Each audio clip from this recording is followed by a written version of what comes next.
ตามตำบลสุเทพอำเภอเมืองเชียงใหม่จังหวัดเชียงใหม่ตรงกับวันศุกร์ที่8กันยายนตั้งแต่เวลา18 นาฬิกาเป็นต้นไปคณะสงฆ์พร้อมกัน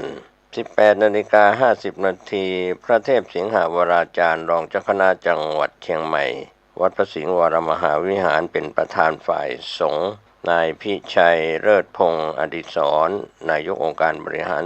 ส่วนจังหวัดเชียงใหม่ประธานฝ่ายฆราวาสจุดธูปเทียนบูชาพระรัตนตรัยเยาวชนโรงเรียนบ้านโป่งน้อยนำไหว้พระทำนองสรพัญญะนายกเทศมนตรีตำบลสุเทพกล่าวรายงานต่อประธานในพิธีหลังจากนั้น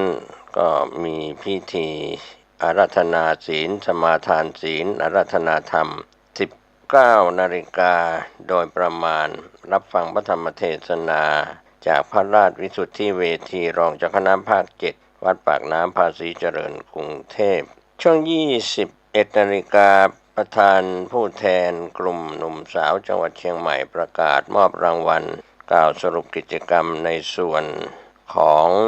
กิจกรรมฟังเทศเข้าพรรษารถด่วนขบวนพิเศษผู้แทนวัดดอนจันทร์อำเภอเมืองเชียงใหม่วัดที่จะจัดกิจกรรมรถด่วนครั้งต่อไปกล่าวเชิญชวนเข้าร่วมกิจกรรมครั้งต่อไปในขบวนรถด่วนประธานสงฆ์กล่าวสัมโมทนียกถา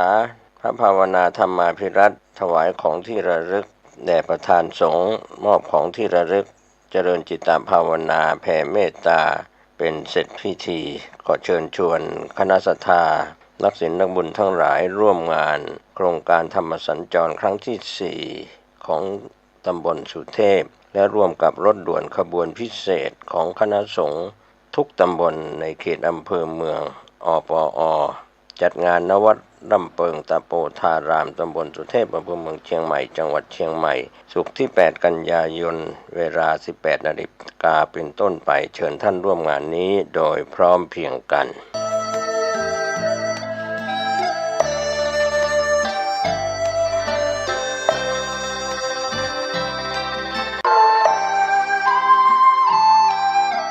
ข่าวสารเพื่อการประชาสัมพันธ์ร่วมปฏิบัติบูชาเพื่อถวายเป็นอาจาริยบูชาวันครบรอบ100 ปีชาติการพระเดชพระคุณพระพรหมมงคลฝ่ายปัตนาหลวงปู่ครูบาทองสิริมังคละมหาเถระระหว่างวันที่10 ถึง 21 กันยายนพุทธศักราช 2566 ณ มหาสาราหไทยนเรศวัดพระธาตุสีจอมทองวรวิหารติดต่อสอบถามสำนักงานวิปัสสนา053-342-184หรือที่ท่านเจ้าคุณพระศรีเสนบาจารย์09-541-45445ลงทะเบียนที่อาคารพระธรรมในโอกาสครบรอบ100 ปีชาติการก็เชิญศรัทธาสาธุชนทั้งหลายโดยเฉพาะสมณศรัทธามูลศรัทธาสาธุชนศิษยานุศิษย์ทั้งหลายร่วมงานนี้โดยพร้อมเพรียงกัน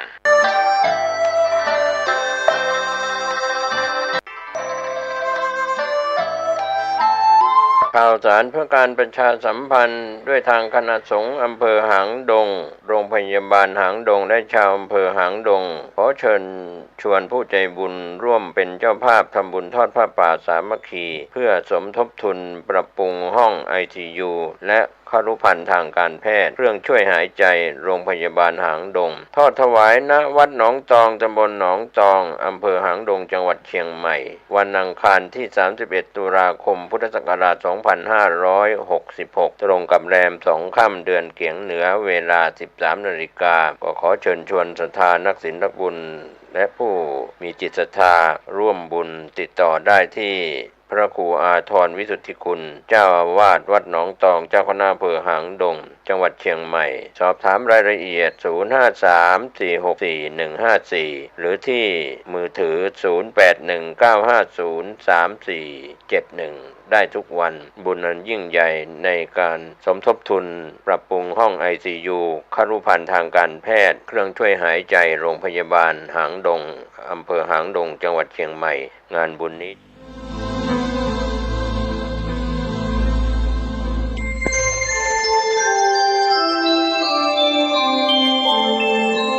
ขณะนี้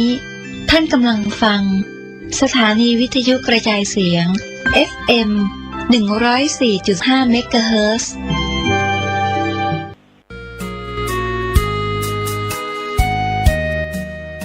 ธรรมสัญจรครั้งที่ 4 กิจกรรมฟังเทศน์ปฏิบัติธรรมเทศกาลเข้าพรรษารถด่วนขบวนพิเศษหน่วยอบรมประชาชนประจำอำเภอเมืองเชียงใหม่อปอคณะสงฆ์ตำบลสุเทพเทศบาลตำบลสุเทพจัดงานณวัดล่ำเปิงตาโปธารามตำบลสุเทพอำเภอเมืองเชียงใหม่จังหวัดเชียงใหม่วันศุกร์ที่ 8 กันยายน พุทธศักราช 2566 ตั้งแต่เวลา 18 นาฬิกาเป็นต้นไปองค์แสดงพระธรรมเทศนาแห่พระราชวิสุทธิเวทีรองเจ้าคณะภาค 7 เลขานุการผู้รักษาการเจ้าคณะใหญ่หนเหนือผู้ช่วยเจ้าอาวาสวัดปากน้ำภาษีเจริญพระอารามหลวงกรุงเทพประธานและผู้แทนกลุ่มหนุ่มสาวจังหวัดเชียงใหม่กล่าวสรุปกิจกรรมในส่วนของกิจกรรมฟังเทศน์เข้าพรรษารถด่วนขบวนพิเศษประธานสงฆ์กล่าวสัมโมทนียกถาจากนั้นผู้แทนวัดที่จะจัดกิจกรรมธรรมสัญจรครั้งต่อไปกล่าวเชิญชวนร่วมกิจกรรมเจริญจิตภาวนาและแผ่เมตตาเป็นเสร็จพิธีก็เชิญท่านร่วมงานโดยพร้อมเพรียงกันณวัดร่ำเปิงตะโปธารามตำบลสุเทพอำเภอเมืองเชียงใหม่จังหวัดเชียงใหม่วันศุกร์ที่ 8 กันยายน 2566 เวลา 18 นาฬิกาเป็นต้นไปโดยพร้อมเพรียงกันพี่น้องทั่วท้องทุกถิ่นที่เสียงสวดมนต์การฟังเทศน์รายการรถด่วนขบวนพิเศษฤดูกาลเข้าพรรษาประจำปีพุทธศักราช 2566 จัดโดยคณะสงฆ์จังหวัดเชียงใหม่สภานักธรรมจังหวัดเชียงใหม่พุทธสมาคมจังหวัดเชียงใหม่ยุวพุทธิกสมาคมจังหวัดเชียงใหม่สภาวัฒนธรรมอำเภอเมืองเชียงใหม่มูลนิธิพุทธสมาคมชมรมอนุรักษ์วัฒนธรรมประเพณีท้องถิ่นจังหวัดเชียงใหม่ชมรมลูกเสือชาวบ้านจังหวัดเชียงใหม่ทศปชอำเภอเมืองเชียงใหม่ดำเนินงานโดยคณะกรรมการบริหารงานกลุ่มหนุ่มสาวจังหวัดเชียงใหม่วันศุกร์ที่ 8 กันยายนแรม 8 ค่ำเดือน 11 เหนือ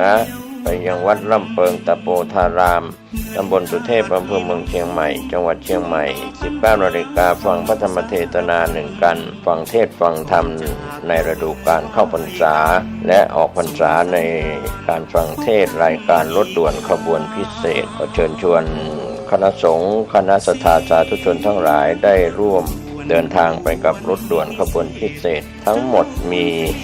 13 ขบวนด้วยกันนะครับก็เป็นส่วนหนึ่งของการประชาสัมพันธ์เชิญท่านฟังเทศน์รายการรถด่วนขบวนพิเศษฤดูกาลเข้าพรรษาซึ่งมีการจัดโดยคณะสงฆ์จังหวัดเชียงใหม่องค์กรเครือข่ายชาวพุทธจังหวัดเชียงใหม่ดำเนินงานโดยคณะกรรมการบริหารงานกลุ่มหนุ่มสาวจังหวัดเชียงใหม่ก็เป็นข่าวสารเพื่อการประชาสัมพันธ์รถด่วนขบวนพิเศษประจำปี 2566 นี้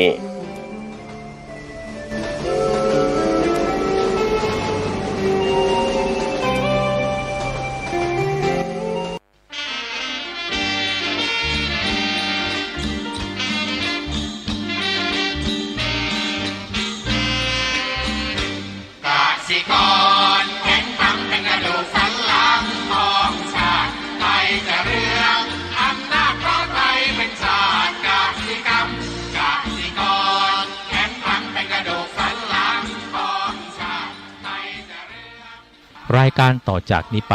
ขอเชิญท่านผู้ฟังทุกท่านเข้าสู่รายการดีมีคุณค่าน่าติดตามรายการเกษตรเพื่อชีวิตดำเนินรายการโดยกลุ่มรักเกษตรประสานงานโดยนายพิชัยคงพิทักษ์คณะเกษตรมหาวิทยาลัยเชียงใหม่หมายเลขโทรศัพท์053944030ขอเชิญทุกท่านติดตามรับฟังได้ณบัดนี้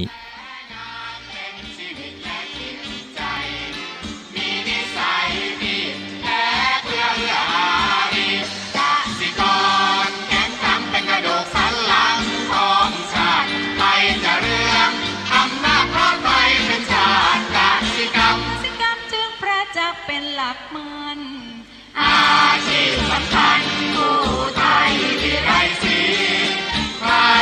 จะเก็บใครจะแข็งแรงทวี สวัสดีครับท่านผู้ฟังพบกับรายการเกษตรเพื่อชีวิตสำหรับวันนี้เสนอเรื่องผลจริงก่อนเข้าสู่รายการก็มีธรรมะมาฝากท่านผู้ฟังหัวข้อจากหนังสือพจนานุกรมพุทธศาสตร์ฉบับประมวลศัพท์เรียบเรียงโดยประเทศเวทีประยุทธ์โตมหาจุฬาลงกรณราชวิทยาลัยพิมพ์เผยแพร่ปี2533หัวข้อธรรมะวันนี้คือสังวรคำว่าสังวรแปลว่าความสำรวมการระวังปิดกั้นบาปอกุศลมี4อย่างมี5อย่างคือ1ปาทิโมขะสังวรคือสำรวมในปาติโมกข์บางแห่งเรียกว่าศีลสังวรสำรวมในศีล2สติสังวรสำรวมด้วยสติ3ญาณสังวรสำรวมด้วยญาณ4ขันติสังวรสำรวมด้วยขันติ5วิริยะสังวรสำรวมด้วยความเพียรอันนี้สังวรนี่แปลว่าแปลว่าความสำรวมและการระวังปิดกั้นบาปอกุศลคำว่าอกุศลคือสิ่งที่ไม่ใช่กุศลกุศลแปลว่าบุญความดีฉลาดสิ่งที่ดีหรือกรรมดีอันนี้แปลว่ากุศลเพราะนั้นความสำรวมหรือการปิดกั้นบาปอกุศลก็คือปิดกั้นสิ่งที่ไม่ดีนะไม่ให้เกิดขึ้นก็ต้องพยายามทำสิ่งที่ดีนะอันนี้ก็เป็นตัวแรกสำรวมเป็นสิ่งที่ทุกคนควรจะต้องมีการพิจารณานะในการที่เราจะทำบางสิ่งบางอย่างก็ต้องมีความสำรวมระมัดระวังนะอะไรที่มันดีก็ทำอะไรไม่ดีก็ต้องอย่าทำนะสำรวมเสียนะอันนี้ก็เป็นสิ่งที่สำคัญนะอยากให้ท่านผู้ฟังที่ฟังรายการเขาเรียกธรรมะทางพุทธศาสนาเนี่ยก็อยากให้มีการสำรวมระมัดระวังรู้อะไรก็เป็นกุศลอะไรเป็นอกุศลก็ต้องรู้แล้วก็รีบดำเนินปฏิบัติการต่างๆนะก็เอามาฝากกันวันนี้ก็มีข้อหนึ่งที่เป็นเรื่องที่สำคัญนะก็เรื่องของผลจริงคำว่าผลจริงคืออะไรเนี่ยหลายคนก็คงบอกผลจริงเนี่ยมันเป็นยังไงบ้างทำไมต้องเรียกผลจริงนะทีนี้ผลจริงก็สิ่งแรกเขาก็เข้าใจซะก่อนว่าความสำคัญเนี่ยแปลความหมายซะก่อนนะผลจริงคืออะไรผลคือสิ่งที่เกิดจากการกระทำหรือแปลว่าประโยชน์ที่ได้รับหรือแปลว่าลูกไม้นะตอนนี้ผลทีนี้มันก็มีตัวศัพท์ที่ตามต่อเนื่องคือผลลัพธ์คือว่าจำนวนที่ได้จากการคำนวณเกิดขึ้นผลพลอยได้เป็นคำนามเหมือนกันว่าสิ่งที่ได้รับนอกเหนือจากผลที่ได้ตามความมุ่งหมายคือผลได้อันนี้ผลตามความหมายคือผลที่เราได้ทีนี้ผลลัพธ์ในส่วนใหญ่จะเกิดขึ้นบางทีก็เรียกว่าผลพลอยได้มันเกิดขึ้นตามมาทีนี้คำหนึ่งก็ผลกระทบสิ่งที่ผลที่เกิดขึ้นคือมันมากระทบตามมาอีกเพราะนั้นเวลาที่เราทำการต่างๆก็ต้องดูคือผลที่ได้ผลที่พลอยได้และผลที่กระทบที่เกิดขึ้นมันมีหลายระดับขั้นตอนนะแต่ละเรื่องแต่ละราวเพราะนั้นเวลาทำแล้วแต่ไม่คิดสั้นๆให้คิดยาวๆมันถึงมองเห็นผลทุกอย่างก็ต้องมีความระมัดระวังที่เกิดขึ้นทีนี้คำว่าผลจริงเนี่ยจริงแปลว่าเป็นแท้แล้วก็ไม่ปลอมนะผลจริงคือผลที่เกิดขึ้นโดยจริงจากการที่เราทำผลที่เกิดขึ้นมาเนี่ยจริงแท้เลยไม่ปลอมทีนี้มันจะจริงยังไงเนี่ยแน่นอนก็มันก็ต้องคือผลจริงเนี่ยมันมีทั้งมองในแง่ของผลดีหรือผลเสียก็ได้หรือผลดีผลชั่วก็ได้แล้วแต่มันเป็นผลทั้งนั้นที่เกิดขึ้นจริง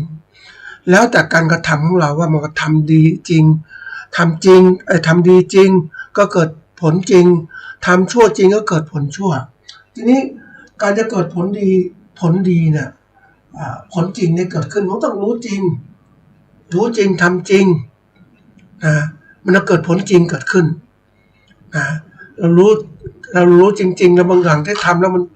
มันจะเกิดผลเกิดขึ้นก็ต้องรู้ละนี่คือตัวสำคัญทีนี้คนเนี่ยปกติแล้วเนี่ยเขาบอกว่าเราส่วนใหญ่เนี่ยก็มีความเชื่อจะทำอะไรแล้วแต่เนี่ยจะเชื่อก็มาต้องเกิดผลเท่านั้นอ่ะบางคนก็บอกจะเชื่อก็มาเกิดผลประจักษ์แจ้งแก่ใจประจักษ์แจ้งแก่ตาประจักษ์แจ้งกับความรู้สึกจึงจะเชื่อมันเป็นผลจริงๆนะแต่ยังไม่เกิดไม่เชื่อเนี่ยคนหลายคนก็อย่างนั้นเหมือนคนที่ทำชั่วนะก็บอกเป็นชั่วเกิดขึ้นเลยทำไปสิเห็นเลยเห็นไหมมีอะไรเลยเนี่ยก็เกิดความเชื่อขึ้นมาจากที่มาเห็นผลเกิดขึ้นแต่ถ้าเรามองในแง่ของความเขาเรียกว่าความสะสมการสะสมเนี่ยมันเป็นตัวสำคัญนะท่านผู้ฟังคนที่สะสมชั่วมันก็สะสมถึงจังหวะเวลาก็จะให้ผลนั่นเองทุกอย่างมันมีผลของมันนั่นแหละมันถึงจังหวะเวลาเหมือนคนก็เปรียบเทียบเหมือนกับว่าไดนาโมถ้ามันปั่นไปแต่ว่ามันไม่ถึงจำนวนรอบไฟก็จะไม่เกิดแต่มาถึงจำนวนรอบแล้วเนี่ยความเร็วถึงจำนวนมันก็เกิดไฟเกิดขึ้นก็จะรู้ความจริงมันหมุนถึงรอบเท่านี้จึงจะเกิดผลเนี่ยทีนี้เนี่ยนี่คือผลล่ะคนเราเนี่ยจะเชื่อผลบางอย่างเนี่ยก็มากองบอกเฮ้ยต้องเห็นผลเกิดขึ้นถึงจะเชื่อผลแต่บางอย่างเนี่ยมันไม่ต้องเชื่อผลก็ได้มันแค่มองถึงเหตุปัจจัยอันนี้ความฉลาดของคนนะถ้าคนมองเนี่ยเรารู้ว่าเหตุปัจจัยที่เป็นความชั่วทำชั่วมันได้รับผลชั่วแต่ผลชั่วยังไม่เกิดผลยังไม่เห็นชัดเกิดขึ้นเพราะว่ามันต้องรอทำชั่วมันถึงจะระดับนึงจะเกิดผลก็เหมือนกับปั่นไดนาโมนั่นแหละแต่ทีนี้เรารู้จักเหตุแล้วว่าเหตุนี้มันทำให้เกิดผลอย่างนี้เรารู้เหตุแล้วก็ดูจากเหตุเฉพาะแล้วไม่ต้องดูถึงผลหรอกเพราะผลมันบางอย่างมันรอนานเหมือนต้นไม้ท่านผู้ฟังเหมือนผลไม้เราปลูกต้นมะม่วงมีคนก็เปรียบเทียบนะท่านผู้ฟังว่าคนก็ไม่เชื่อต้นมะม่วงเนี่ยมันเป็นต้นได้อย่างไรแต่เขามีเมล็ดมะม่วงเขาปลูกไปจากเมล็ดนั่นแหละท่านผู้ฟังมันก็งอกจากเมล็ดก็งอกเป็นต้นอ่อนก็มีรากขึ้นมาอะไรขึ้นมาก็กลายเป็นต้นมะม่วงเห็นไหมตอนแรกเราไม่เคยเห็นใช่ไหมว่ามันจะเป็นต้นมะม่วงแต่เรามีแค่เม็ดมะม่วงเท่านั้นที่ยังมีชีวิตอยู่แล้วเพราะมันเหมือนกรรมดีกรรมชั่วที่เราทำนั่นแหละถึงจังหวะเวลามันก็จะให้ผลเพราะนั้นเวลาเราดูเหตุดูปัจจัยต่างๆเนี่ยเราก็เพียงพอแล้วไม่ต้องไปรอถึงผลหรอกทำเหตุดีผลก็ย่อมดีทำเหตุชั่วผลก็ย่อมชั่วเกิดขึ้นไม่ต้องรอความจริงเหล่านี้เป็นสิ่งที่มองย้อนกลับไปนะท่านผู้ฟังก่อนจะเกิดผลดีผลชั่วเนี่ยหรือผลจริงที่เกิดขึ้นมันขึ้นจากเหตุที่เราทำแต่เหตุเราทำไม่ดีเมื่อเกิดผลไม่ดีเกิดขึ้นเพราะนั้นสิ่งที่ยกวันนี้เหมือนก็เขาเรียกกรรมนั่นแหละกรรมนี้มีผลกรรมนี้มีผลของการกระทำมันเกิดขึ้นมันประจักษ์แจ้งกับใจเหตุประจักษ์แจ้งได้แต่บางอย่างก็รอเวลาบางอย่างก็ชัดเจนเลยนะอันนี้เป็นสิ่งที่เรามองได้เข้าใจได้ทีนี้ที่ยกตัวอย่างมาประกอบการเรื่องนี้เพราะว่าคนในปัจจุบันเนี่ยถึงบอกว่าไม่ค่อยชอบมองเหตุมองแต่ผลเราไวขึ้นเราจะมองเหตุปัจจัยมันบอกอะไรเหตุการณ์ข้างหน้าเกิดขึ้นมันบอกได้เลยนะท่านผู้ฟังมันของจริงยิ่งยุคปัจจุบันก็บอกมองเหตุคนก็รู้ด้วยว่าความกดดันของอากาศมันจะมีผลต่อการที่ฝนตกหรืออะไรต่างๆแล้วเนี้ยนะมันจะเห็นเลยนะมันคือเขาสามารถจะรู้ได้เห็นไหมเพราะจริงๆมีเครื่องมือเครื่องวัดต่างๆมันบอกได้จริงของชัดเจนเพราะฉะนั้นเวลาทำอะไรต่างๆเราบางทีไม่ต้องมองถึงเหตุหรอกมองแค่ปัจจัยตัวปัจจัยที่มันก่อให้เกิดเหตุหรือเป็นผลที่เกิดขึ้นในอนาคตมันมองได้ตรงนี้เพราะฉะนั้นวิธีการจัดการต่างๆเนี่ยถ้าเรารู้ล่วงหน้าว่าเราจะต้องการผลอะไรเราก็จัดการตัวเหตุหรือตัวปัจจัยที่ทำให้เกิดเหตุหรือเกิดผลเหล่านี้ เรารู้จัดการก็จัดการก่อนเหมือนเราเนี่ยอยากจะกินอยากจะให้อิ่มอยากให้ท้องอิ่มนะท้องอิ่มมาจากอะไรอันนี้เป็นผลนะท้องอิ่มนะน้ำทำลานเป็นผลทีนี้เจอเหตุยังไงก็ต้องตักอาหารกินใช่ไหมเพราะนั้นนี่คือเหตุปัจจัยถ้าเราไม่มีไปตักอาหารกินก็ยังหิวอยู่นั่นน่ะไม่อิ่มหรอกเนี่ยเพราะนั้นวิธีการจัดการกับปัญหาต่างๆเนี่ยเราจึงมักจะมองที่เหตุแล้วเหตุปัจจัยจะเป็นตัวให้เกิดผลแล้วก็จัดการเหตุปัจจัยเหล่านั้นบางอย่างเนี่ยมันเรารู้ถึงสิ่งผลที่เกิดขึ้นเราวางจัดการเรารู้เหตุมันแล้วมันเหตุผลมันจะเกิดขึ้นก่อนเหตุมันเกิดขึ้นมันก็ทำให้ผลเกิดขึ้นเขาเรียกว่าเหตุปัจจัยนั่นแหละนะคนเราถ้ารู้จักจัดการเหตุปัจจัยเนี่ยมันจะทำให้เรานั้นสามารถพัฒนาการต่างๆได้ต้องการเหตุแบบไหนก็ต้องทำปัจจัยแบบนั้นให้เกิดขึ้นนะทีนี้เราที่บอกว่าคนส่วนใหญ่ชอบมองอย่างนั้นชอบจะเชื่อผลนะมองเห็นผลนั่นจะเชื่อแต่ถ้าคนรุ่นใหม่ที่มีการศึกษาธรรมะดีๆหรือมองที่มีความเฉลียวฉลาดเนี่ยเขาจะรู้จักว่า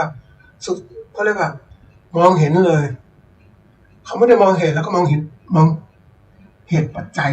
ไม่ได้มองผลนะมองเหตุปัจจัยเลยเพราะนั้นเขาจัดการเหตุปัจจัยเหมือนคนที่เขาเราดูง่ายๆท่านผู้ฟังคนที่มีการศึกษาเนี่ยตัวอย่างนะคือศึกษาดีคำว่าศึกษาหมายความว่าการที่ได้รับความรู้โดยมีครูผู้สอนมีตำรับตำรามีสิ่งต่างสอนเขาจึงรู้ในตัวอย่างนะตัวที่สองก็คือเรียนรู้ก็มีฝึกทำต่างๆทดลองต่างๆถึงจะทำให้เกิดประสบการณ์ขึ้นมันเห็นผลแล้วมันก็จะรู้ละมันก็ย้อนมาที่เหตุเพราะนั้นคนที่มีความรู้มีแรงต่างที่ดีเขาจะจัดการอย่างเราสังเกตได้ว่าคนจบป .4 กับคนจบมหาวิทยาลัยเนี่ยนะมันมีการตัดสินใจที่แตกต่างกันการมองถึงผลการกระทำเหล่านั้นแตกต่างกันคนที่มีโลกทัศน์ที่กว้างขวางก็จะเห็นต่างๆทั้งหมดชัดเจนจะทำเหตุจะทำอะไรปัจจัยต่างๆได้อย่างไรเขารู้เพราะนั้นสิ่งต่างๆเนี่ยคนต้องบอกว่าการเรียนรู้โลกมันเป็นสิ่งที่กว้างขวาง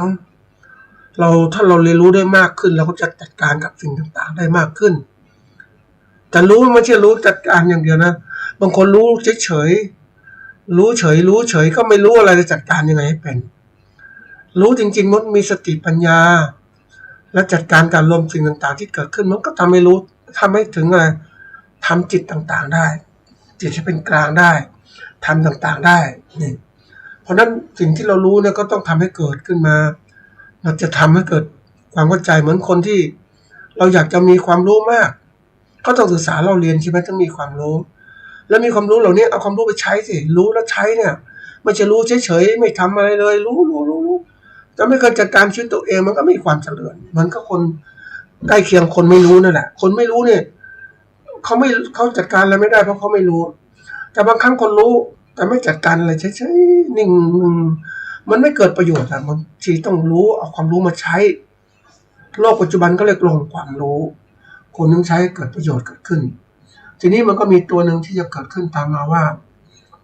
การเรียนรู้เรื่องของผลจริงเนี่ยเรามาเรียนรู้ว่าเกิดผลจริงได้ครับเพราะเขารู้จริงหรือทำจริงมันจะเกิดผลจริงเกิดขึ้นแล้วก็มาศึกษาเรียนรู้ต่างๆทั้งหมดเข้าหาความรู้จริงคือสัจธรรมที่มีจริงนั่นแหละเหตุปัจจัยเป็นสิ่งสำคัญเพราะนั้นเราก็จะไปตามหาเหตุนะผลยังไม่เกิดขึ้นก็ตามหาเหตุซะก่อนจัดการกับเหตุต่างๆนะจัดการเหตุปัจจัยต่างๆเกิดขึ้นมันก็ทำให้เกิดผลเป็นไปตามวัตถุประสงค์ของเราทีนี้นี่คือการพัฒนาการประกอบการเกษตรของเราพัฒนาอาชีพเกษตรของเราทำยังไงเราต้องเรียนรู้ตรงนี้นี่คือหลักพัฒนาตนเองง่ายๆในโลกปัจจุบันก็บอกว่าถ้าเราอยากประสบความสำเร็จก็ต้องพัฒนาตนเองเป็นอันดับต้นศึกษาเรียนรู้ตัวสำคัญเลยนะศึกษาเรียนรู้ทำให้เกิดอะไรขึ้นไม่ใช่เกิดการลงผิดลงถูกธรรมดานะเกิดการทำผิดเกิดการทำถูกรู้ถูกทำถูกมันก็ได้ผลจริงเกิดขึ้นผลที่ถูกต้องเกิดขึ้นนะเรา ต้องเรียนรู้นะทุกสิ่งอย่างมันเป็นเหมือนว่าสิ่งต่างๆมันเกิดขึ้นได้มันต้องมีเหตุเหล่านี้มันเกิดขึ้นได้นะเราจัดเหตุให้เกิดขึ้นเราต้องการเหตุให้ดีผลดีก็จะเกิดขึ้นแต่ถ้าเหตุไม่ดีเราหยุดยั้งเหตุไม่ดีเหล่านั้นผลที่เกิดขึ้นก็จะไม่เกิดขึ้นผลที่ไม่ดีก็ไม่เกิดขึ้นเพราะว่าเราดับที่ก่อนในสภาพของความเป็นจริงเนี่ยกระบวนการต่างๆมันมีสภาวะที่เรียกว่าเกิดขึ้นตั้งอยู่และดับไปทุกอย่างท่านผู้ฟังเกิดขึ้นตั้งอยู่ดับไปมันเป็นอย่างนั้นนะทีนี้ถ้าเรารู้จัดการต่างๆให้ถูกต้องมันก็เกิดขึ้นตั้งอยู่ดับไปเป็นในทางที่ดีได้เพราะเราจัดการได้แต่ถ้าเราไม่รู้เราปล่อยไอ้สิ่งไม่รู้เกิดขึ้นนะมันก็ตั้งอยู่ไม่รู้อีกนะมันระดับไม่ได้อีกโอ้โหมันก็ยิ่งเกิดอะไรผลเสียเกิดขึ้นตามมาอย่างมากมายอันนี้คือสิ่งที่เป็นจริงเพราะนั้นถ้าเรารู้จักจัดการก่อนได้สำเร็จก่อนได้แล้วปัญหาต่างๆที่เกิดขึ้นก็จะไม่เกิดขึ้นก็ไม่เป็นภาระไม่ต้องสูญเสียทรัพยากรในการจัดการผลที่เกิดขึ้นอีกคนเราเนี่ยที่บอกว่ามันชอบให้เกิดปัญหาที่ก่อนปัญหาคือข้อสงสัยแล้วก็ชอบหาทางแก้แต่ถ้าเรามีการศึกษาหลักธรรมพุทธเจ้าแล้วเนี่ยเราจะรู้จักว่าอะไรเป็นเหตุอะไรเป็นปัญหานะเรารู้เนี่ยเพราะนั้นเราจัดการเหตุให้ก่อนทุกอย่างมันมีเหตุทั้งนั้นแหละนะเพราะนั้นท่านวันนี้โลกปัจจุบันถ้าเราจัดการกับเหตุได้เป็นเนี่ยมันก็ต้องรู้ว่าผลจะเกิดขึ้นยังไงเป็นไปตามวัตถุประสงค์ของเราหรือไม่อันนี้เป็นเรื่องที่สำคัญนะสำคัญมากเป็นกระบวนการของการพัฒนาตนเอง เพราะว่าเรานั้นจะทำอะไรแล้วแต่เนี่ยเขาเรียกว่าเป็นการกระทำนั่นแหละกระทำเรากระทำทุกอย่างเนี่ยคำว่ากระทำเป็นคำนามเพราะว่าทำจัดแจงปรุงขึ้นสร้างขึ้นอันนี้มันก็มี2ตัวกระทำมันแบบที่1คือกระทำโดยเจตนานะเป็นคำอันนี้ก็เป็นคำกริยาเพราะว่ากระทำโดยรู้สำนึกในการกระทำและในขณะเดียวกันผู้กระทำนะประสงค์ต่อผลที่เกิดขึ้นหรือย่อมเล็งเห็นผลของการกระทำนั้น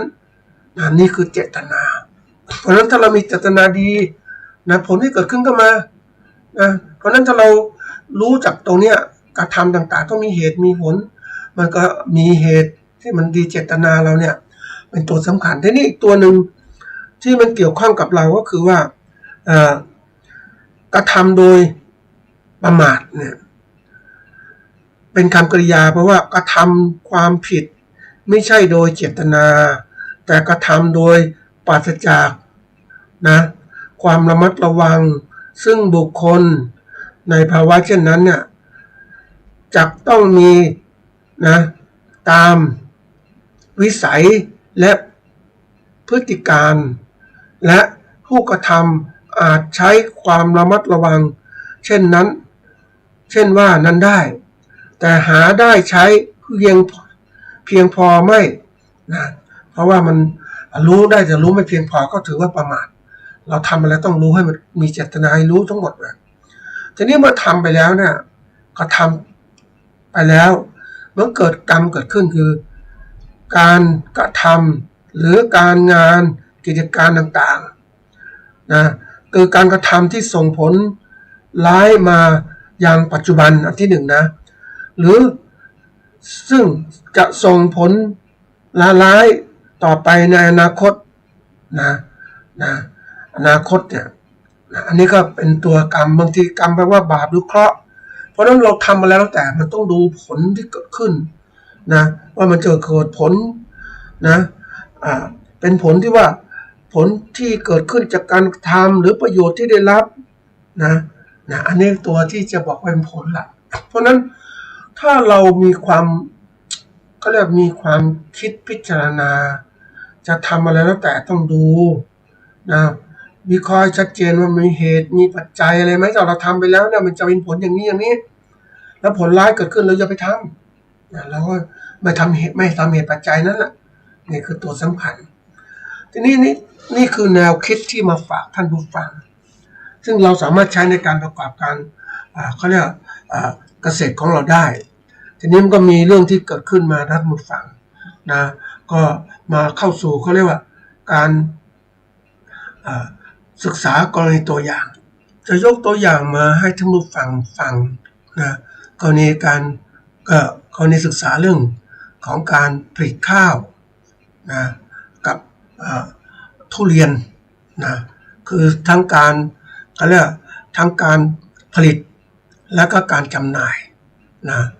ก็เป็นสิ่งที่ต้องรู้นะท่านผู้ฟังต้องรู้เพราะว่าการที่เรารู้ก่อนเนี่ยเราจะจัดการต่างๆแต่ส่วนใหญ่คนมักจะไม่รู้เพราะว่ามัวที่จะเขาเรียกว่าอะไรติดสุขกับความสำเร็จที่เกิดขึ้นนะความสำเร็จที่เกิดขึ้นมันทำให้เราเพลินกับสุขเหล่านั้นเราก็ไม่จัดการอะไรไม่พัฒนาการต่างๆเขาเรียกหลงติดสุขนั่นเองนั่นแหละนะทีนี้มันก็เกิดขึ้นละตัวอย่างนะยกตัวอย่างข้าวนะในที่นี้ก็พยายามศึกษาดูตัวอย่างข้าวถ้าเราค้นจากChatGPT นะก็ได้ข้อมูลระดับหนึ่งเท่านั้นแหละเป็นเบื้องต้นไม่ได้ก็เรียกไม่ได้ให้ข้อมูลที่ลึกเพราะว่า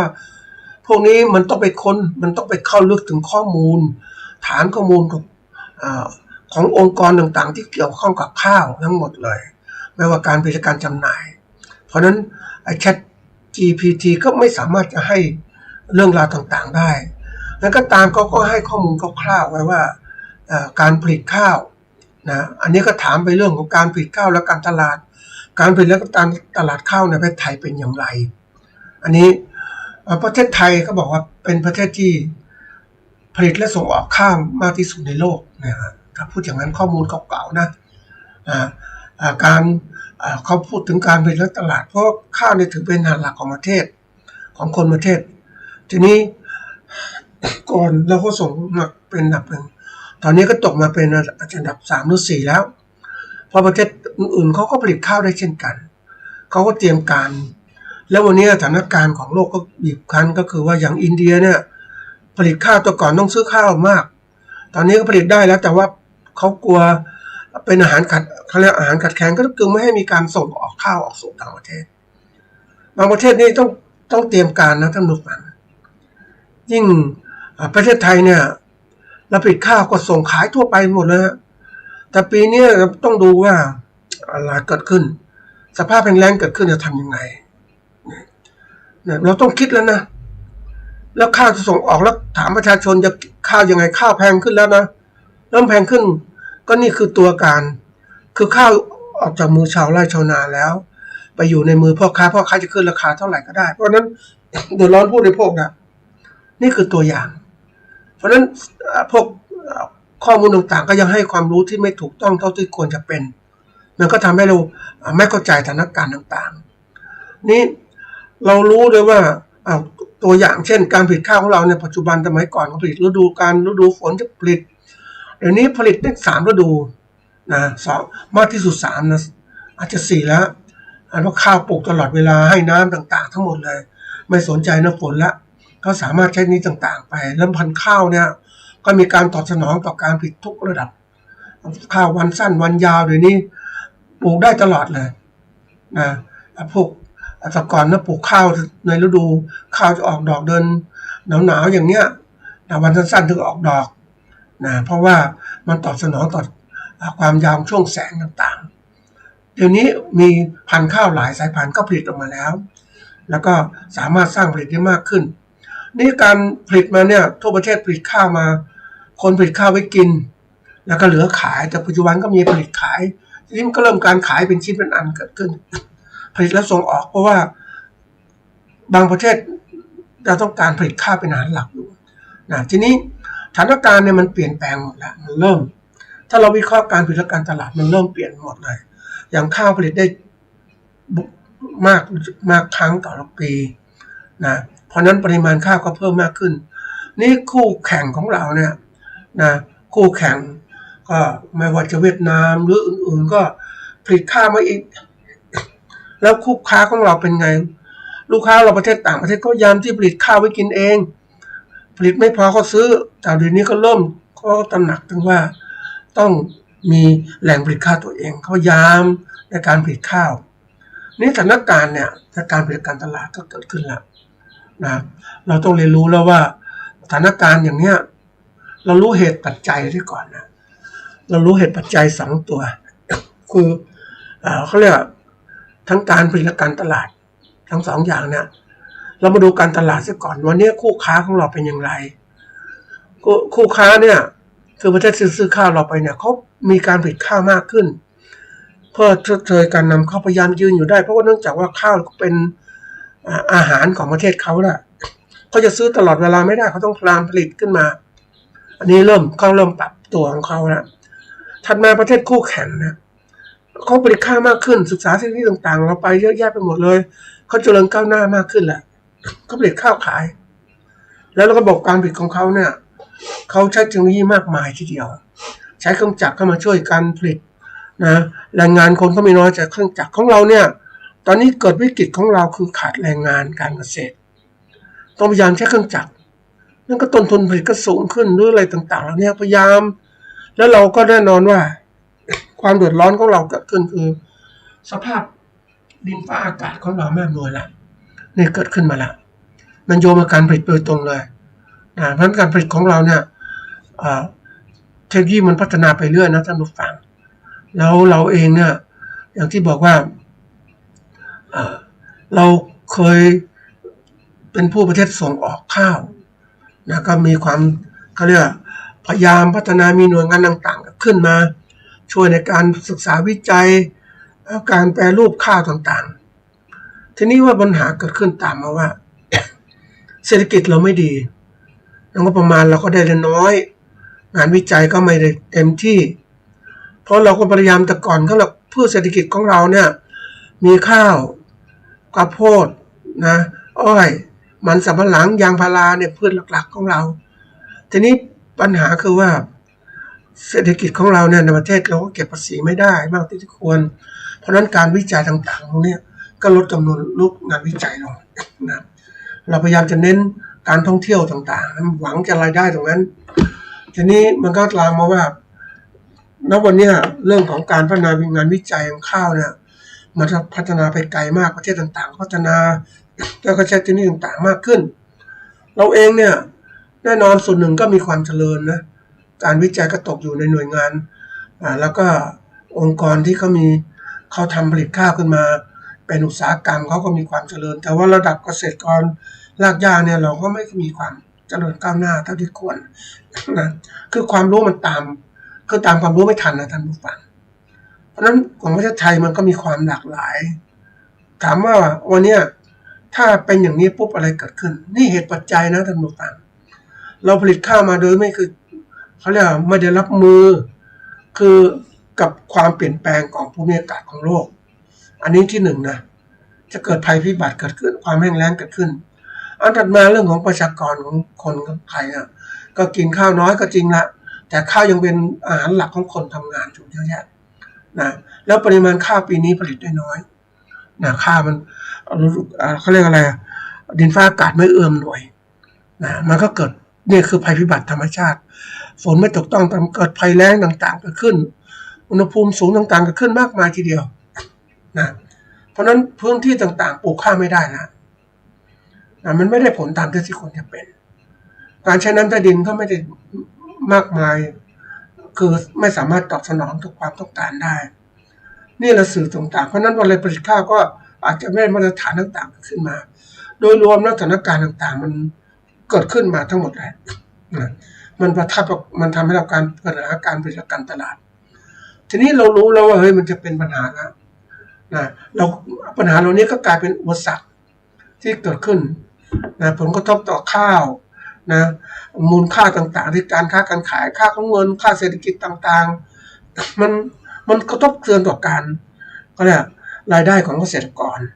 โดยตรงเลยเกษตรกรตอนนี้ไม่อยากจะปลูกข้าวแล้ว พอต้นทุนการผลิตมันสูงขึ้นดินฟ้าอากาศก็ไม่เหมือนเดิมแล้วปลูกยากกว่าเดิมขาดแรงงานในการเก็บเกี่ยวต่างๆมากมายการเปลี่ยนแปลงเหล่านี้มันเกิดขึ้นแล้วทีนี้ที่เราต้องเรียนรู้ตรงนี้เพราะอะไรรู้ไหมท่านผู้ฟังเพราะถ้าเราเป็นเกษตรกรต้องหาทางจัดการกับสิ่งต่างๆที่เกิดขึ้นปัญหาต่างๆปัจจัยต่างๆความแห้งแล้งที่มันเกิดขึ้นจัดการยังไงนะ การปลูกพืชจะต้องทำยังไงนะมีแหล่งน้ำสำรองไหมขุดบ่อไหมเตรียมการต่างๆไว้หาทางทางชลประทานมันมีไหมเขื่อนจะมาทางไหนต้องหาทางจัดการ ทีนี้มันเกิดขึ้นว่า เวลาฝนตกมีข่าวเขาบอกว่าฝนตกเนี่ยมันตกท้ายเขื่อนนะท่านผู้ฟังไม่ตกหน้าเขื่อนเพราะนั้นหน้าเขื่อนก็ไม่มีน้ำเก็บสะสมใช่ไหมมันตกท้ายเขื่อนก็กลายเป็นปัญหาน้ำท่วมน้ำอะไรต่างๆน้ำมันเกินน่ะนี่คือตัวอย่างปัญหาที่เกิดขึ้นเพราะนั้นถ้าเราประกอบการอาชีพเกษตรเป็นชาวนาก็ต้องรู้จักว่านี่คือปัจจัยที่จะสร้างปัญหาให้เกิดขึ้นแล้วนั้นเราจะผลิตข้าวให้ดีอย่างไรก็ต้องพยายามจัดการปัจจัยต่างๆเรามีทุนไหมวันนี้หนี้สินเราก็มีเยอะเนี่ยทำยังไงเราคิดละจัดการกันมันอย่างไรเพราะนั้นวันนี้ที่บอกว่าเราเองเนี่ยอันนี้ก็ได้ดูกับเกษตรกรคือเกษตรกรเนี่ยเรามีปัญหาอย่างหนึ่งนะท่านผู้ฟังที่ดินถ้าพูดถึงปัญหาเรื่องรูปแบบการจัดปัจจัยการผลิตของเราเนี่ยมันก็มีคิดง่ายๆล่ะปัจจัยบริหารธุรกิจง่ายคือที่ดินทุนแรงงานการประกอบการเอาง่ายๆแค่นี้แหละที่ดินนะก็บางคนก็จะเช่านะเช่าที่ดินทำนาเพราะว่าในคนที่ซื้อที่ดินไปทำนาเนี่ยก็ไม่ทำก็ซื้อเป็นในทุนก็ซื้อไว้แล้วไปเช่าที่ดินถามว่าจะลงทุนทำพัฒนาที่ดินมากไหมก็ไม่จะพัฒนาเพราะว่ามันเป็นที่ดินในทุนและพื้นที่เกษตรแปลงเล็กต่างๆมันไปไม่ไหวท่านผู้ฟังอันนี้ที่ดินก็เป็นส่วนหนึ่งละนะอันถัดมาทุนน่ะได้รายได้ที่เข้ามาเนี่ยก็ส่วนใหญ่ได้มาก็ใช้ไปได้มาก็ใช้ไปบางปีมีกำไรบางปีมีกำไรมันเป็นอย่างเงี้ยเพราะนั้นการสะสมทุนเพื่อจะการประกอบการน่ะมันเป็นเรื่องลำบากทีเดียวก็เลยไม่มีทุนที่จะเก็บมากมายเพราะนั้นปัญหาตัวนี้เป็นปัญหาที่เกิดขึ้นนะทุนก็ต้องกู้เข้ามานะมาผลิตต่างๆแล้วยิ่งกู้เข้ามาเนี่ยเรากู้มาแล้วเนี่ยมันไม่สามารถผลิตสินค้าได้ทำกำไรได้ดีเท่าที่ควรจะเป็นมันก็ขาดทุนนะเพราะนั้นไม่สามารถจะเก็บมีทุนได้แรงงานล่ะแรงงานตอนนี้ถามว่าแรงงานภาคเกษตรของเราเนี่ยเป็นแรงงานของผู้สูงวัยจำนวนมากเยาวชนหรือคนรุ่นใหม่เขาไม่ทำนาแล้วเขาไม่ทำการเกษตรแล้วไปใช้อาชีพเป็นขายแรงงานในเมืองดีกว่าสังเกตได้ว่าเวลาไปดูในพื้นที่เกษตรหลายที่ก็จะมีคนที่อยู่ก็คือคนผู้สูงวัยพ่อแม่ลูกหลานไปแล้วทำงานที่อื่นแล้วเพราะว่ารายได้มันไม่พอทำเกษตรรายได้พอต้องไปทำอาชีพอื่นนี่คือสิ่งที่เกิดขึ้นมันเป็นปัญหาใหญ่ของประเทศนะท่านมาการประกอบการนะแล้วประกอบการเกษตรต้องการจัดการมันต้องใช้การแบบใหม่อย่างเปลี่ยนเครื่องจักรมาทำการผลิตมาไหมจากควายมาเป็นควายเหล็กเป็นแทรกเตอร์ไหมหรือจะเปลี่ยนเป็นการรับจ้างให้คนอื่นมาทำการไถเดี๋ยวนี้เขามีระบบที่เรียกว่าอะไรจ้างเหมาคนอื่นมาทำงานเกษตรแทนนะก็คือว่าจ้างคนไถนามาไถแทนนะระบบจ้างเหมาพอใช้แล้วนะท่านผู้ฟังเตรียมที่ดินทำนาไถแปรพรวนแล้วก็รับจ้างปลูกข้าวเนี่ยตัวอย่างเลยปลูกข้าวโพดอย่างเนี้ยนี่คือตัวอย่างมันเวลาเก็บเกี่ยวว่าก็จ้างเก็บเกี่ยวอีกเพราะมันจ้างหมดตลอดเลยแล้วถามว่าจ้างแบบนี้มันจะมีกำไรไหมมันก็มีกำไรไม่มากหรือดีไม่ดีก็พอคุ้มทุนมันก็เลยกลายเป็นปัญหาลามระบบการจัดการจริงๆมันต้องที่ทันสมัยมากกว่านี้ถ้าเราเป็นผู้ประกอบการเองต้องจัดการเองทั้งหมดถึงจะมีกำไรจัดการแบบจ้างเหมาอย่างเงี้ยมันมีกำไรน้อยมันเสี่ยงน้อยก็จริงแต่มีกำไรน้อยนี่คือระบบที่เกิดขึ้นเพราะฉะนั้นนี่คือเป็นสิ่งที่เราต้องพิจารณาถ้าเราจะประกอบการเกษตรสมัยใหม่เนี่ย ประกอบเศรษฐกิจปลูกข้าวอยู่ได้ต้องมีการจัดการปัจจัยเหล่านี้ด้วยมือเราเองพยายามหาข้อมูลเปลี่ยนแปลงพันธุ์ข้าวปลูกไหมนะแล้วก็หาเครื่องจักรมาทำไหมหาปุ๋ยหาอะไรที่ดีไหมแล้วก็หาตลาดที่ดีไหมหรือสีข้าวเองทำเองส่งเองขายเองนะจะมาขายพ่อค้าเนี่ยหมดสิทธิ์แล้วเดี๋ยวนี้ไปดูที่คนที่รวยๆนะไปเห็นเขาทำแล้วท่านดูฟังคนลงทุนซื้อข้าวลงทุนซื้อข้าวสารแล้วมาขายข้าวสารนะซื้อข้าวสารมาขายปลีกให้กับประชาชนนะให้กับคนบริโภคมากจริงๆกำไรมากนะถามว่ากำไรขนาดนี้ได้มากจริงๆอันนี้ไปสัมภาษณ์เข้ามานะเพราะอะไรเขาไม่เสี่ยงอะไรเขาก็ซื้อข้าวสารมานะพอเหมาะที่จะขายทีนี้คนซื้อถามว่าแต่ก่อนเราเคยซื้อข้าวกินนะเรามีข้าวเราเองไม่ซื้อก็ซื้อจำนวนมากแต่นี้เนี่ยคนเราเนี่ยเหมือนกับว่ารายได้ไม่พอรายจ่ายหรือประหยัดนะท่านผู้ฟังซื้อข้าวทีละเล็กละน้อยนะเป็นกิโลไม่กี่กิโลหมดก็ซื้อใหม่แล้วถามว่าถ้าคุณจัดการแล้วกูซื้อจำนวนมากเนี่ยมันก็เหมือนตุนข้าวซื้อจำนวนมากต้นทุนมันต่ำใช่ไหมแต่ซื้อปลีกอย่างเนี้ยอย่างนี้ไปเจอข้าวนะสมัยใหม่ตอนนี้ทำใหม่ละประเภทข้าวที่เรียกว่าข้าวนึ่งข้าวเหนียวเนี่ยข้าวเหนียวนี่มันมีคนทำนะท่านผู้ฟังแทนที่จะนึ่งคนเดี๋ยวนี้ไม่ยอมนึ่งข้าวเหนียวละซื้อก็ดีกว่ามันถูกกว่ามันไม่ใช่ถูกกว่ามันสะดวกแล้วไม่มากแต่ถ้าซื้อนึ่งเองมันนึ่งแล้วมันต้องจำนวนมากทีเดียวมันก็เกิดระบบการที่เรียกว่าขายข้าวนึ่งท่านผู้ฟังก่อนไม่เคยเชื่อนะขายข้าวสารไอ้ข้าวเจ้านึ่งข้าวเจ้าต้มใส่ถุงเดี๋ยวนี้มีข้าวเหนียวนึ่งเนี่ยโอ้โหคนรุ่นใหม่เป็นคนที่แบบแปลกนะบริโภคแปลกบริโภคแบบว่าไม่เหมือนพวกเราสมัยก่อนที่ต้องทำเองอะไรเองเดี๋ยวนี้ก็เปลี่ยนพฤติกรรมผู้บริโภคเปลี่ยนไปหมดแล้วเพราะนั้นระบบเนี่ยคนที่ซื้อข้าวขายข้าวสารเนี่ยหรือขายข้าวนึ่งเนี่ยหรือขายข้าวหุงเนี่ยมีกำไรจริงๆเลยแต่เกษตรกรที่ทำเนี่ยเองเนี่ยทำปลูกข้าวมากำไรน้อยๆนะปลูกข้าวมาขายเป็นข้าวเปลือกเนี่ยโอ้โหแล้วจะข้าวเปลือกข้าวสารอีกทีนี้มันอย่างว่าเราทำให้ครบวงจรนะมันก็กลายเป็นปัญหาแล้วเพราะนั้นวันเนี้ยถ้าเราจะทำการเกษตรที่อยู่รอดได้ต้องพยายามคิด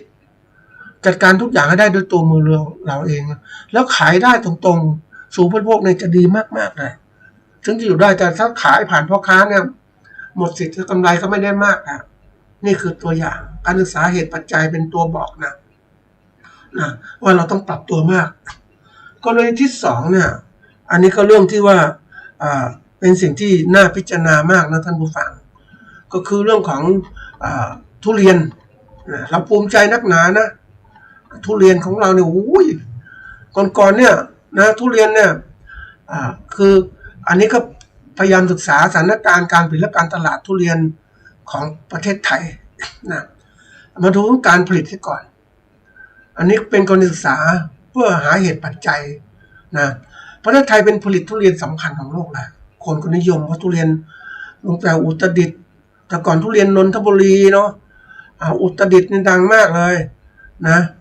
ปทุมธานีก็ปลูกไม่ค่อยได้แล้วและมีปลูกมาผลิตทุเรียนตอนนี้ก็มากก็ชุมพรลงมาระยองจันทบุรีนครสวรรค์ก็มีนิดหน่อยนครสวรรค์นิดหน่อยนี่เราปลูกมากทุเรียนระยองจันทร์ตราดเนี่ยขยายการผลิตมากเลยเพราะว่าทุเรียนเนี่ยนะแล้วว่าตลาดทุเรียนเราดีมากเป็นที่นิยมของตลาดในประเทศและต่างประเทศยิ่งต่างประเทศนิยมมากโดยเฉพาะอย่างยิ่งประเทศจีนญี่ปุ่นอินเดียก็ซื้อกินทุเรียนที่กินมากจริงๆนะเพราะชอบมีรสชาติดีแล้วกินแล้วมันก็รู้สึกมันอะไรต่างๆรสชาติดีนี่การที่เกิดการเขาเรียกพัฒนาการผลิตมากขึ้นเรามีคนปลูกทุเรียนเต็มที่เลยเพราะว่าตลาดก็เพิ่มมากขึ้นนะก็คิดอย่างนั้นก็มีการพัฒนาสายพันธุ์ทุเรียนขยายพันธุ์ปลูกขึ้นมาระบบการอุปกรณ์การผลิตทุเรียนก็มีการพัฒนาระบบใช้เทคนิคต่างๆอุปกรณ์ทันสมัยเพื่อช่วยการกระบวนการปลูกและดูแลทุเรียนรวมทั้งการเก็บเกี่ยวด้วยนะนี่คือตัวสำคัญแหละนะเก็บเกี่ยวไงให้มันดีแล้วก็มีการ ศึกษาแปรรูปต่างๆของทุเรียนมีการศึกษาแปรรูปนะท่านผู้ฟังทุเรียนก็แปรรูปเป็นทุเรียนนะอบแห้งทุเรียนแช่แข็งทุเรียนทอดกรอบมีหมดเลยทีนี้ทุเรียนที่กินบริโภคเนี่ยแน่นอนก็เป็นของส่วนใหญ่ทุเรียนสดส่งขายกันมากโดยเฉพาะอย่างยิ่งยุคนี้เป็นยุคที่มีการคมนาคมขนส่งที่ดีขึ้น การค้าขายดีขึ้นประเทศจีนก็สั่งทุเรียนเต็มไปหมดเลยไปขายกันโว้ยมันเกิดการเรียกความร่ำรวยเกิดขึ้นแล้วทีนี้ก็มีการศึกษาขึ้นมาว่าเรามีประเทศจีนเขารีบแล้วเนี่ยเขาไม่ธรรมดานะท่านผู้ฟังคู่แข่งเนี่ยมันคือคู่ค้าก็เลยจะซื้อทุเรียนไปใหม่ๆเพราะว่าอย่างที่บอกว่ามีการสรุปตลาดทุเรียนนะสรุปตลาดทุเรียนเขาบอกว่าสายพันธุ์หมอนทองก้านยาวหลงรับแลเป็นที่นิยมมากจังหวัดที่ผลิตมากที่สุดตอนนี้คือจันทบุรีระยองชุมพรตราดสุราษฎร์ธานีเห็นไหมนี่คือตัวอย่างนะอันนี้เป็นรายงานสรุปทุเรียนซึ่งเขาพยายามพิจารณาขึ้นทีนี้มูลค่าส่งออกเนี่ยส่งเขาบอกว่าประมาณ111,144 ล้านบาทสูงมากนะในปีปัจจุบันเนี่ยส่งไปมากที่สุดคือประเทศจีนถึง 96.37% นะฮ่องกงก็ 2.59% ไต้หวัน 0.27% อื่นๆอีก 0.87% เพราะนั้นจีนเนี่ยทั้งหมดละจีนฮ่องกงจีนไต้หวันแล้วแต่นิยมบริโภคทุเรียนมากนะนี่มูลค่าทุเรียนในส่งแช่แข็งก็มีการแช่แข็งอีกก็ส่งไปจีนอีกจีนอเมริกาแคนาดาอื่นๆอีกทีนี้มีสิ่งที่น่าคิดละนะคือรายได้จีนก็มองจีนผลิตมากก็เริ่มมองแล้วประเทศจีนก็เริ่มมีการปลูกทุเรียนได้แล้วนะในมณฑลไหหลำคาดว่าจะเก็บเกี่ยวได้ประมาณ 2,450 ตันนะในเดือนนี้ก็มีการที่ว่านะเริ่มมีการผลิตมากขึ้นนะแล้วสิ่งนี้ก็บอกอะไรบ้างท่านผู้ฟังเห็นไหมมันบอกนะถ้าเราศึกษาลึกซึ่งเนี่ยเราจะเห็นได้ว่าเฮ้ยประเทศจีนเนี่ยเขาเริ่มมีการขยายปลูกแล้ววันนี้ที่ถ้าผลิตเนี่ยเมื่อกี้อ่านผิดไปหน่อยนะท่านผู้ฟัง 2,450 นะอันนี้ 2,450 ต้นนะก็จะเพิ่มมากขึ้นเพราะจีนเนี่ยขยายไปเนื่องจากว่ามีการส่งออกทุเรียนไป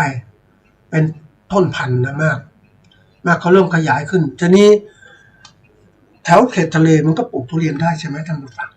อันนี้เหมือนตัวอย่างนะก่อนเราก็ภูมิใจว่าประเทศไทยเนี่ยโอ้โหผลิตลำไยดีมากของโลกเนี่ยมาอยู่ที่นี่นี้นะไม่ใช่ละเดี๋ยวนี้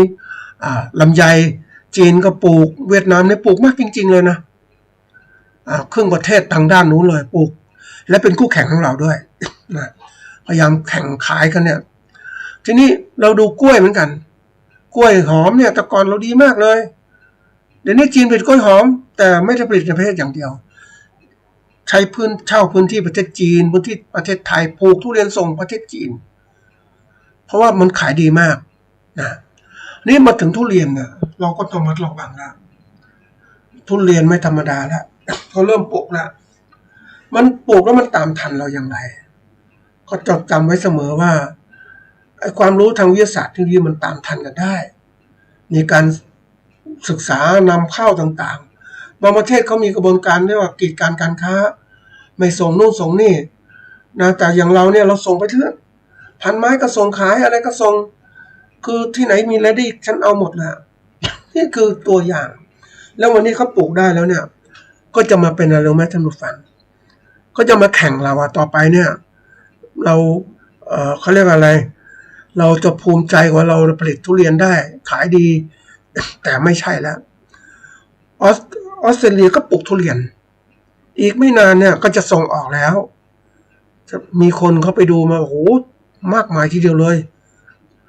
เขาเริ่มผลิตมาเนี่ยไหมเพราะนั้นวันนี้ถึงเกิดอะไรขึ้นเกิดว่าคู่แข่งเรามี มากขึ้นวันนี้เราจะทำยังไงล่ะถ้าเรามาภูมิใจว่าสิ่งที่เราเป็นมืออาชีพของทุเรียนถามว่าเฮ้ยต่อไปเป็นมืออาชีพได้ไหมเมื่อคำว่ามืออาชีพท่านผู้ฟังเข้าใจนะว่าเป็นผู้ที่ประกอบการนะแล้วก็มีความสำเร็จในการทำงานประกอบการนั้นนะได้ผลประโยชน์ได้กำไรได้อะไรในมืออาชีพแต่ต่อไปมันยังไม่มืออาชีพเพราะว่ามันมีคู่แข่งมันอะไรต่างๆมากมายมันแข่งขันกันเนี่ยต้องจำไว้เสมอโลกาภิวัตน์มันดีและไม่ดีเกิดขึ้น มันทำให้เกิดการเคลื่อนที่ของทุกสิ่งอย่างได้หมดเลยความรู้ดีๆของเราก็ไหลไปที่อื่นได้แล้วการประกอบการคนอื่นก็มาอยู่ประเทศไทยได้ท่านผู้ฟังอาจจะมาเชื่อหรือเปล่าอย่างวันเนี้ยคนต่างประเทศมาทำธุรกิจภาษาไทยก็มีทำธุรกิจประเภทปลูกกล้วยหอมปลูกทุเรียนธุรกิจขนส่งมาลงทุนทำมันคิดเป็นอันแหละก็เรียกการลงทุนข้ามชาติมันเกิดขึ้นแล้วมันเกิดขึ้นทุกที่ทุกทางอะไรที่ดีเขาจะมาทำหมดแล้วอันนี้คือสิ่งที่เกิดขึ้นจริงๆเพราะนั้นเราเองเนี่ยจะมาภูมิใจว่าฉันเป็นมืออาชีพสำเร็จอย่างเงี้ยมันไม่ได้แล้ววันนี้ต้องรี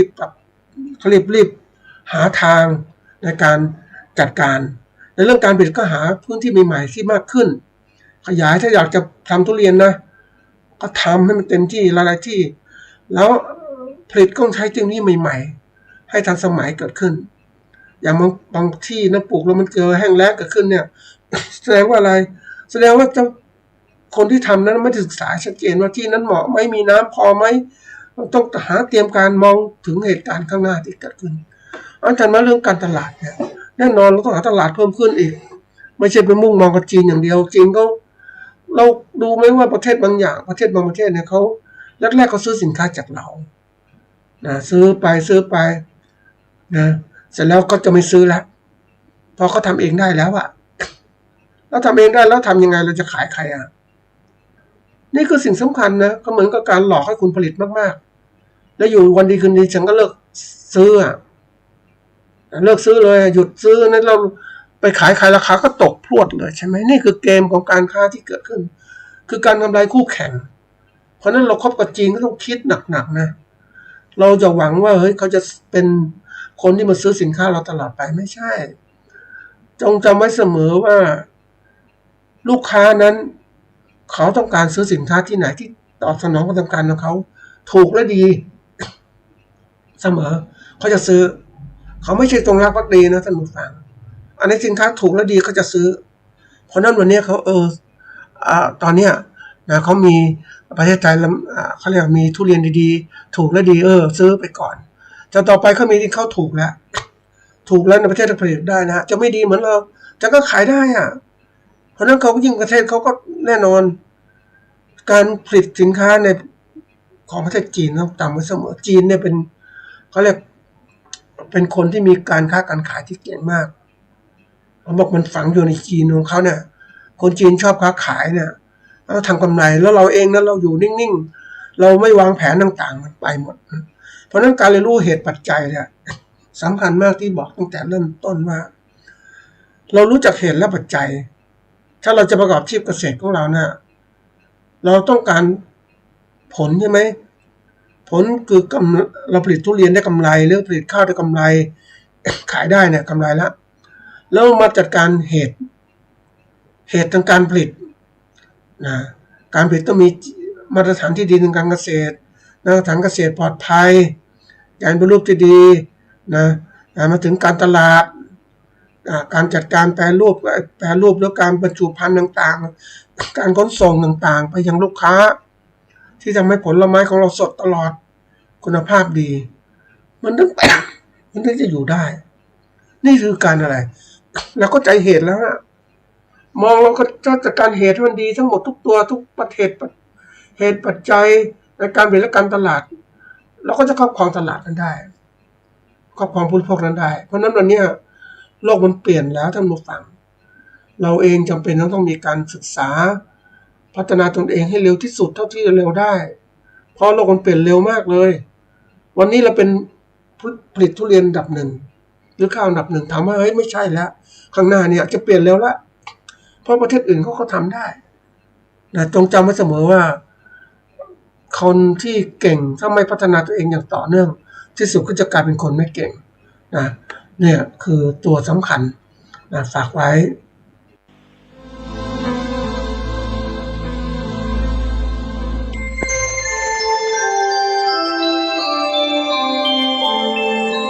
ขณะนี้ท่านกำลังฟัง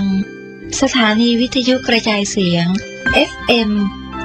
104.5 เมกะเฮิรตซ์ เสียงสวดมนต์ การฟังเทศน์รายการรถด่วนขบวนพิเศษฤดูการเข้าพรรษาประจำปีพุทธศักราช 2566 จัดโดยคณะสงฆ์จังหวัดเชียงใหม่สภานักธรรม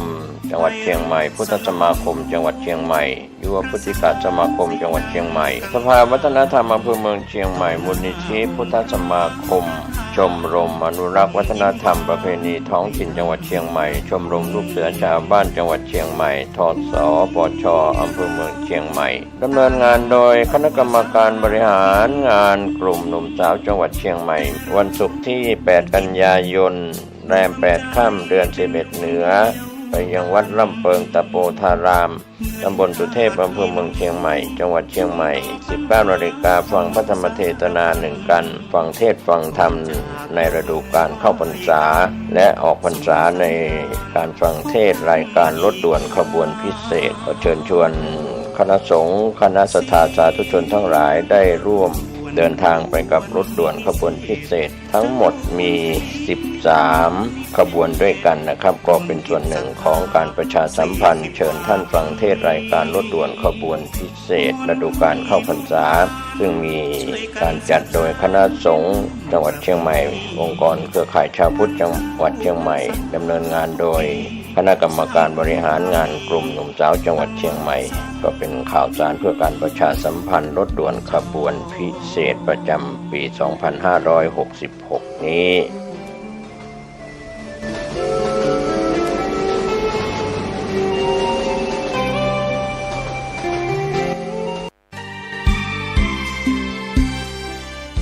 การฟังเทศน์รายการรถด่วนขบวนพิเศษฤดูกาลเข้าพรรษาประจำปีพุทธศักราช 2566 จัดโดยคณะสงฆ์จังหวัดเชียงใหม่สภานักธรรมจังหวัดเชียงใหม่พุทธสมาคมจังหวัดเชียงใหม่ยุวพุทธิกาสมาคมจังหวัดเชียงใหม่สภาวัฒนธรรมอำเภอเมืองเชียงใหม่มูลนิธิพุทธสมาคมชมรมอนุรักษ์วัฒนธรรมประเพณีท้องถิ่นจังหวัดเชียงใหม่ชมรมลูกเสือชาวบ้านจังหวัดเชียงใหม่ทศปชอำเภอเมืองเชียงใหม่ดำเนินงานโดยคณะกรรมการบริหารงานกลุ่มหนุ่มสาวจังหวัดเชียงใหม่วันพฤหัสบดีที่ 14 กันยายนแรม 14 ค่ำเดือน 11 เหนือเดินทางไปยังวัดดอนจันทร์ตำบลทัศรามอำเภอเมืองเชียงใหม่จังหวัดเชียงใหม่เวลา 19 นาฬิกาฟังพระธรรมเทศนา1 กันฟังเทศฟังธรรมในฤดูกาลเข้าพรรษาและออกพรรษาในการฟังเทศรายการรถด่วนขบวนพิเศษขอเชิญชวนคณะสงฆ์คณะศรัทธาสาธุชนทั้งหลายได้ร่วมเดินทางไปกับรถด่วนขบวนพิเศษทั้งหมดมี 13 ขบวนด้วยกันนะครับก็เป็นส่วนหนึ่งของการประชาสัมพันธ์เชิญท่านฟังเทศรายการรถด่วนขบวนพิเศษฤดูกาลเข้าพรรษาซึ่งมีการจัดโดยคณะสงฆ์จังหวัดเชียงใหม่องค์กรเครือข่ายชาวพุทธจังหวัดเชียงใหม่ดำเนินงานโดยคณะกรรมการบริหารงานกลุ่มหนุ่มสาวจังหวัดเชียงใหม่ก็เป็นข่าวสารเพื่อการประชาสัมพันธ์รถด่วนขบวนพิเศษประจำปี 2566 นี้อีกคราเสียงรถด่วนขบวน